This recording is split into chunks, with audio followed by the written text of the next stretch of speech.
সম্মানিত শিক্ষকবৃন্দ এবং আমার সামনে উপবিষ্ট বিদায়ী শিক্ষার্থী এবং 2027 মাসের সকল শিক্ষার্থী এবং ষষ্ঠ থেকে দশম শ্রেণীর সকল শিক্ষার্থীকে জানাই সালাম, আসসালামু আলাইকুম। আজকের এই বিদায় অনুষ্ঠান আমাদের একটা ধাপ পরিবর্তন মাধ্যম। আমরা নতুন কিছু সূচনা করার জন্য আসলে এই বিদায় অনুষ্ঠান। এই বিদায় অনুষ্ঠান আমাদের যতটা কষ্টের ঠিক ততটা আনন্দের, কারণ এই বিদায় না হলে আমাদের জীবনের যে সর্বোচ্চ স্বপ্ন, সর্বোচ্চ চূড়ায় অবস্থান করার যে একটা মাধ্যম, এটা অর্জন করতে পারবো না। তো এই বিদায় শুধু আমাদের দুঃখের নয়, এই বিদায় আমাদের আনন্দের, এই বিদায় আমাদের স্বপ্ন পূরণের, এই বিদায় আমাদের নতুন কিছু সূচনা করার। তো তোমাদের সাথে আমি দীর্ঘ 2 বছর যাবত ছিলাম, অনেকে হয়তো প্রস্তুতি ব্যস্ত। তো তোমরা যারা বিদায় স্টুডেন্ট বিদায় নিচ্ছ, তারা আমার আচরণে বা আমার কথায় কেউ যদি কষ্ট পেয়ে থাকো, সেটা ক্ষমা সুন্দর দৃষ্টিতে দেখবে। যেহেতু তোমাদের সামনে 2রা জুলাই পরীক্ষা, তোমরা যেটুকু পড়াশোনা করছো সেটা রিভিশনের মাধ্যমে তোমরা পরীক্ষায় অংশগ্রহণ করবা।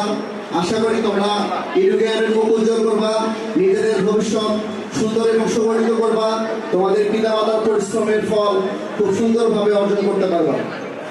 তো আমাদের এডুকেশন কোচিংয়ে আমরা সর্বোচ্চ সেবা দেওয়ার চেষ্টা করি। গোবিন্দগঞ্জে যত কোচিং আছে সবাই লাভের জন্য করে। আমাদের কোচিংয়ের পরিচালক এতটাই মাটির মানুষ, এতটাই সহজ সরল, যাকে তোমরা ধুয়ে পড়ে পেয়েছ। তোমরা আমাদের পরিচালকের সহজ সরলের মনোভাব নিয়ে অনেকেই সেটাকে অপব্যবহার করেছ। কেউ আমাদের কোচিংয়ে একটু অনেকে ভালোবাসো, সেই জায়গা থেকে সে ভালোবাসার বইয়ের প্রকাশও দেখিয়েছ। তো তোমাদের কাছে আমরা সবাই কৃতজ্ঞ। তোমরা তোমাদের জন্য সবসময় আমাদের এডুকেশন কোচিংয়ের পক্ষ থেকে দোয়া থাকবে, শুভকামনা থাকবে। তো আমরা তোমাদের সর্বোচ্চ সেবা এবং লাস্ট যে মডেল টেস্ট পরীক্ষাগুলো আমি বিপুল, আমরা রাত 10টা 11টা পর্যন্ত প্রশ্ন করে সেগুলো বার করে রেখে তোমাদের জন্য গেছি। কিন্তু সকালবেলা প্রশ্ন পরীক্ষার্থী পাইছি 3 জন 4 জন। আমাদের কাছে এটা খুবই খারাপ লাগছে। আমরা সর্বোচ্চটা দেওয়ার চেষ্টা করছি যাতে তোমাদের ভালো হয়।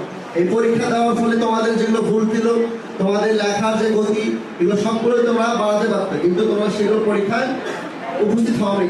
এটা আমাদের জন্য খুবই কষ্টকর ছিল। তো আমাদের কোচিংয়ে আমরা সর্বোচ্চ সেবা দেওয়ার চেষ্টা করি। গোবিন্দগঞ্জে অনেক কোচিং আছে, আসলে ফুল তো অনেক হয় কিন্তু গোলাপি সবার সেরা।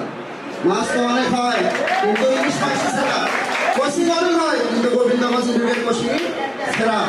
এই গোবিন্দগঞ্জ এডুকেশন কোচিংয়ে সেরায় রূপান্তরিত করার জন্য আমরা যতটা পরিশ্রম করতেছি, তোমাদেরও এই পরিশ্রম দরকার, তোমাদের সহযোগিতা দরকার, তোমাদের আন্তরিকতা দরকার। তোমরা যদি আমাদের পাশে না থাকো, তাহলে আমরা এই যে সেরায় যে রূপান্তরিত করছি এটা ধরে রাখতে পারবো না। এই জন্য তোমাদের সহযোগিতা খুবই দরকার।